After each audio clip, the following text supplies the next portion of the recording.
آج ہم نظم جاوید کے نام کی پڑھائی کریں گے۔ اس کے شاعر ہیں علامہ اقبال۔ پہلے ہم پوری نظم کی پڑھائی کر لیتے ہیں، لیکن نظم کو شروع کرنے سے پہلے میں آپ کو اس کا مختصر سا پس منظر بتا دیتی ہوں کہ پس منظر ہم کہتے ہیں نا کہ یہ نظم انہوں نے کیوں لکھی، کس وجہ سے لکھی، یا جو بھی اس کا پیچھے بیک گراؤنڈ ہے۔ تو وہ دیکھیے، جب علامہ اقبال لندن میں تھے تو ان کے بیٹے جاوید نے انہیں پہلی دفعہ خط لکھا۔ اس خط کے جواب میں انہوں نے اپنے بیٹے کو یہ نظم بیٹے کے لیے یہ نظم لکھی، لیکن اس میں نہ صرف وہ اپنے بیٹے جاوید سے مخاطب ہیں بلکہ وہ پوری قوم کے نوجوانوں سے بات کر رہے ہیں، اور اس میں انہوں نے بتایا ہے کہ کیسے وہ اپنی زندگی کو بہتر کر سکتے ہیں، آگے بڑھ سکتے ہیں اور ترقی کر سکتے ہیں۔ دیار عشق میں اپنا مقام پیدا کر، نیا زمانہ نئے صبح و شام پیدا کر۔ خدا اگر دل فطرت شناس دے تجھ کو، سکوت لالا و گل سے کلام پیدا کر۔ اٹھانا شیشہ گرانے فرنگ کے احساں، سفال ہند سے مینا و جام پیدا کر۔ میں شاخ طاق ہوں میری غزل ہے میرا ثمر، میرے ثمر سے مئے لالا فام پیدا کر۔ میرا طریق امیری نہیں فقیری ہے، خودی نہ بیچ غریبی میں نام پیدا کر۔ آخر میں شاعر کا نام علامہ اقبال لکھا ہے۔ اب ہم اس غزل معاف کیجیے گا نظم کے پہلے شعر کو سمجھ لیتے ہیں۔ تو کسی بھی شعر کو سمجھنے کے لیے سب سے پہلا سٹیپ یہ ہوتا ہے کہ ہم اس کے مشکل الفاظ کے معنی دیکھیں۔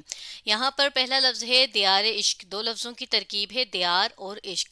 دیار ہم کہتے ہیں کسی بھی جگہ کو، وہ کوئی شہر ہو سکتا ہے، کوئی ملک ہو سکتا ہے، اور عشق آپ جانتے ہیں گہری محبت، گہری چاہت کو کہا جاتا ہے۔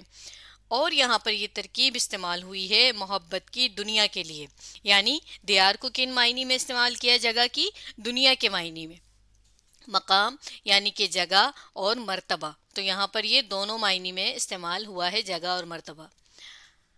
نیا زمانہ یعنی کہ نیا وقت، نیا دور، اور صبح و شام تبدیلی کے لیے استعمال ہوا ہے، اور پیدا کر، پیدا کر یہ استعمال ہوا ہے بنانے کے لیے، بنانا۔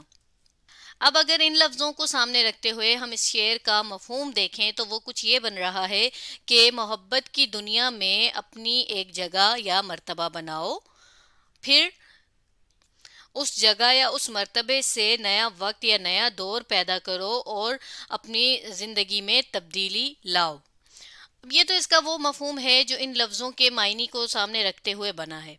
تیسرا اسٹیپ یہ ہے کہ ہم یہ دیکھیں گے کہ شاعر نے ان لفظوں کو کن معنی میں استعمال کیا ہے۔ تو دیکھیے یہاں پر دیار عشق کو اقبال نے استعمال تو محبت کی دنیا کے طور پر ہی کیا ہے، لیکن کن لوگوں کی دنیا؟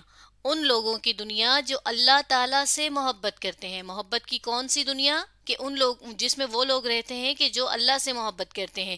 یہاں پر کسی انسان سے محبت کی بات نہیں ہو رہی، کسی اور چیز سے محبت کی بات نہیں ہو رہی، بلکہ اللہ تعالیٰ سے محبت کی وہ بات کر رہے ہیں۔ اور مقام پیدا کرنا یعنی ان محبت کرنے والوں میں اپنے آپ کو ایسا بنا لو کہ تم الگ ہی نظر آؤ، تمہارا ایک خاص جگہ بنی ہو، خاص مرتبہ ہو۔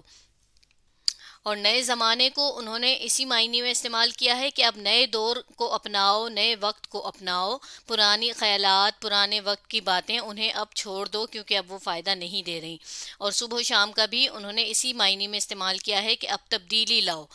یہ ہو گئے اس کے الفاظ کے معنی۔ اب ان الفاظ کے معنی کو سامنے رکھتے ہوئے کہ جو شاعر نے ان الفاظ کو لیے ہیں معنی میں، تو اب اس کا مفہوم اگر ہم دیکھتے ہیں وہ یہ بنتا ہے کہ اقبال یہ کہنا چاہ رہے ہیں کہ اللہ تعالیٰ سے عشق کرنے والے لوگوں میں اپنی ایک خاص جگہ بناؤ، یعنی بہت زیادہ اس سے اپنا تعلق، اپنی محبت پیدا کر لو کہ تم سب میں نمایاں نظر آؤ، الگ نظر آؤ۔ اور پھر کیا ہوگا کہ جب تمہارا اللہ تعالیٰ سے ایسا خاص تعلق بن جائے گا تو پھر تم نہ صرف اپنی اس زمانے کو بدل سکتے ہو، یعنی پوری دنیا کو بدل سکتے ہو، بلکہ تم اپنی زندگی کو بھی بدل سکتے ہو، اس میں ترقی لا سکتے ہو، آگے بڑھ سکتے ہو۔ یہ ہوگا کب؟ کہ جب تم اللہ تعالیٰ سے خاص تعلق پیدا کرو گے۔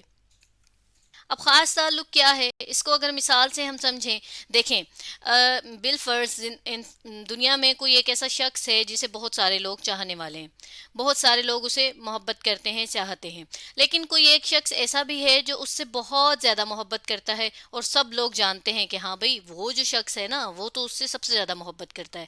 تو یہ کیا ہوا کہ اس نے اپنی ایک خاص مقام، خاص جگہ بنا لی اپنے محبوب سے، تو پھر کیا ہوا کہ اس کی ایک خاص مقام اور خاص جگہ جب بنی تو محبوب کا کرم بھی پھر اس پر زیادہ ہوگا، کہ محبوب بھی پھر اس کو اتنا ہی زیادہ ویلیو کرے گا اپنے تعلق کے حوالے سے۔ تو ہم یہ کہہ سکتے ہیں کہ اس شعر میں اقبال یہ کہہ رہے ہیں کہ اللہ سے معاف کیجیے گا، اللہ سے عشق کرنے والے لوگوں میں اپنی الگ پہچان بناؤ، یہی پہچان تمہیں نئی سوچ دیتے ہوئے دنیا میں اپنا الگ مقام بنانے میں مدد دے گی۔ پھر اپنی صلاحیتوں اور عمل سے نہ صرف اپنی زندگی کو بلکہ پوری دنیا کو بدلو۔ یعنی کیا بات ہوئی کہ جب اللہ تعالیٰ سے تم اپنا یہ اچھا تعلق بنا لو گے تو اللہ تعالیٰ تمہیں یہ سمجھ دے دے گا، یہ سوچ دے دے گا کہ تمہیں زندگی کو کیسے گزارنا ہے، زندگی میں کن چیزوں کی مدد سے تم آگے بڑھ سکتے ہو، کیسے نہ صرف تم اپنی زندگی کو بلکہ دنیا کو بھی بدل سکتے ہو۔ تو یہ سوچ ہمیں اللہ تبھی عطا کرے گا جب ہم اللہ کے زیادہ قریب ہوں گے، اللہ سے اپنا تعلق گہرا کریں گے، اور جو ہے اس طرح سے اس کی ہر بات کو سمجھیں گے، تو تبھی وہ پھر ہمیں یہ سمجھ عطا کرے گا۔ اب نئے زمانے سے کیا مراد ہے اقبال کی یہاں پہ دیکھیں، اگر ہم اس کو مثال لے لیتے ہیں طریقہ تعلیم سے، تو اس وقت یہ تھا کہ مدرسوں میں تعلیم دی جاتی تھی اور عربی فارسی کا زور تھا زبانوں میں۔ اب دنیا جو ہے وہ آگے سے آگے بڑھ رہی تھی، اور کس زبان کے ذریعے؟ انگریزی زبان کو زیادہ جو ہے اس وقت اہمیت حاصل تھی، توجہ دی جاتی تھی۔ تو اقبال بھی یہی بتانا چاہ رہے ہیں کہ اب جب تمہیں پتہ چل گیا کہ تمہاری زبانیں یا تمہاری تعلیم جو ہے تمہیں ترقی کی طرف نہیں لے جا رہی یا زیادہ فائدہ نہیں دے رہی، تو تم بھی زمانے کے ساتھ چلو، نئے زمانے کے ساتھ چلو، تاکہ تم بھی اپنے زمانے کو بدل سکو، پرانے خیالات کو چھوڑ سکو اور اس طرح ترقی کر سکو۔ اب اگر بات کر لیں اس شعر میں صنعت کی، تو یہاں اقبال نے صنعت استعمال کی ہے، صنعت تضاد۔ صنعت تضاد یعنی جب شعر میں دو متضاد یعنی کہ الٹ الفاظ استعمال ہوتے ہیں، تو ہم کہتے ہیں کہ اس شعر میں شاعر نے صنعت تضاد سے خوبصورتی پیدا کرنے کی کوشش کی ہے۔ تو انہوں نے صبح و شام استعمال کیا ہے وقت کے بدلنے یا گزرنے کے معنی میں۔ اگلا شعر دیکھتے ہیں۔ اگلے شعر کے پہلے ہم اسی طرح مشکل الفاظ دیکھیں گے کہ جو لفظی مشکل الفاظ ہیں ان کے معنی دیکھیں گے۔ دل فطرت شناس 3 لفظوں کی ترکیب ہے، تو اس کا مطلب یہ ہے کہ ایسا دل جو فطرت کو پہچاننے والا ہو۔ سکوت آپ جانتے ہیں خاموشی کو کہتے ہیں۔ لالا ایک پھول کا نام ہے، گل بھی ایک پھول کا بھی نام ہے، اور اوورآل پھولوں کو بھی گل کہا جاتا ہے۔ کلام یعنی کہ بات، اور پیدا کر وہی معنی ہے یعنی کہ بناؤ یا بننا، بنانا۔ اور یہ کیونکہ 3 لفظوں کی ترکیب استعمال ہوئی ہے زیر اور واو کے ذریعے، تو یہ کیا ہے؟ سکوت لالا و گل، یعنی لالا و گل کی خاموشی۔ اب اگر ان لفظوں کو سامنے رکھتے ہوئے ہم اس کا مفہوم دیکھیں تو وہ یہ بن رہا ہے کہ اللہ اگر تجھے قدرت کو پہچاننے والا دل دے دے تو پھر تو پھولوں کی خاموشی سے بھی بات کر سکتا ہے۔ یہ تو کچھ سمجھ نہیں آیا کہ بھائی کوئی انسان پھولوں سے کیوں بات کرنا چاہے گا۔ اب ہم دیکھتے ہیں کہ اقبال نے ان لفظوں کو کن معنی میں استعمال کیا ہے۔ تو جو پہلا لفظ ہے دل فطرت شناس، یہ تو انہوں نے اسی معنی میں استعمال کیا ہے کہ اگر اللہ تعالیٰ تجھے ایسا دل دے دے کہ جو قدرت کو پہچاننے والا ہو۔ قدرت کو کیسے پہچانا جائے گا بھائی؟ کہ جب ہم غور و فکر کرنے والے ہوں گے، ہم ہر چیز کو اوپر اوپر سے نہیں دیکھیں گے بلکہ اس کی گہرائی تک جائیں گے، اس پر غور و فکر کریں گے، سوچیں گے۔ تو پھر کیا ہوگا کہ اگر ایسا دل ہمیں مل گیا اللہ کی طرف سے، تو پھر ہم پھولوں کی خاموشی سے بھی بات کر سکیں گے۔ بات کرنے سے یہاں مراد ہے اس کو سمجھ سکیں گے۔ اور یہاں انہوں نے لالا و گل سے مراد صرف پھول نہیں لیے ہیں بلکہ پوری کائنات میں موجود ہر وہ چیز کہ جو ہمیں اپنے بارے میں خود سے نہیں بتا سکتی، یا جس کو اللہ تعالیٰ نے بات کرنے کی صلاحیت یا طاقت نہیں دی ہے، ہم ان کو بھی سمجھ سکیں گے۔ یہاں اقبال کا یہ مطلب ہے۔ تو وہ ایک انداز سے کہہ رہے ہیں کہ اگر اللہ تعالیٰ نے ایسا دل دے دیا، اب دیکھیں دل تو اللہ تعالیٰ نے سب کو دیا ہوا ہے، لیکن اس دل کو ہم نے کیسے ایسا فطرت شناس بنانا بنانا ہے، یعنی ایسا دل اپنا بنانا ہے کہ جو غور و فکر کرنے والا ہو، ہر بات کی تہہ تک جانے والا ہو، سمجھنے والا ہو، تو پھر ہم اس پوری کائنات کو سمجھ سکتے ہیں کہ اللہ تعالیٰ نے یہ دنیا کیوں بنائی، ہمیں کیوں پیدا کیا، ایک ہی چیز کی مختلف اقسام کیوں پیدا کر دی۔ اگر لالا و گل کو ہم اس معنی میں لیں کہ دیکھیں گل بھی ایک پھول ہے، لالا بھی ایک پھول ہے، تو پھر اللہ تعالیٰ نے یہ اتنے سارے پھول کیوں بنا دیے؟ اس مثال کو اگر ہم سمجھیں تو ہم درخت کی مثال لے سکتے ہیں کہ اللہ تعالیٰ نے بنانا تھا تو ایک ہی درخت بنا لیتے، مختلف قسم کیوں بنا دی؟ تو جب ہم غور و فکر کریں گے تو ہمیں یہ بات سمجھ آئے گی کہ دیکھیں کوئی درخت ایسا ہے کہ جس کی لکڑی بہت مضبوط ہے، اچھی ہے، کوئی درخت ایسا ہے جس کی جڑی بوٹیاں بہت زیادہ فائدہ دینے والی ہیں، کسی درخت کا پھل میٹھا ہے، کسی کا ترش ہے، کسی کا کیسا ہے۔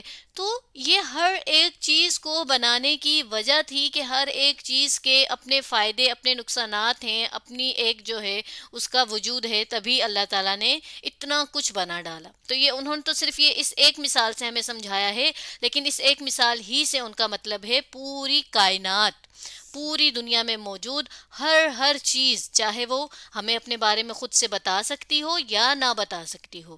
ہم یہ کہہ سکتے ہیں کہ اقبال یہ کہنا چاہتے ہیں کہ اگر اللہ تعالیٰ انسان کو ایسا دل دے دے جو اس کی قدرت کو سمجھنے والا ہو، تو پھر انسان اپنے غور و فکر سے اس پوری کائنات کے نظام کو سمجھ سکتا ہے، یہاں تک کہ اس کے بننے کی وجہ بھی جان سکتا ہے کہ یہ دنیا، یہ کائنات اللہ نے کیوں بنائی ہے۔ جب غور و فکر آ گئی تو سمجھیں پھر ہم سب کچھ ہی سمجھ سکتے ہیں نا۔